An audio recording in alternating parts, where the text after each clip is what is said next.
Hello everyone, I'd like to show you about simple home motor. This is how to make series.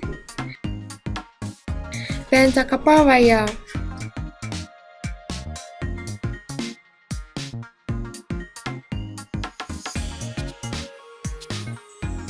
Repair neodymium magnets, batteries, and copper wire. Attach the magnet to the battery.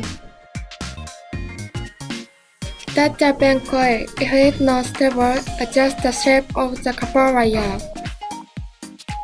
If you use the combined power of electricity in the place where the magnet works,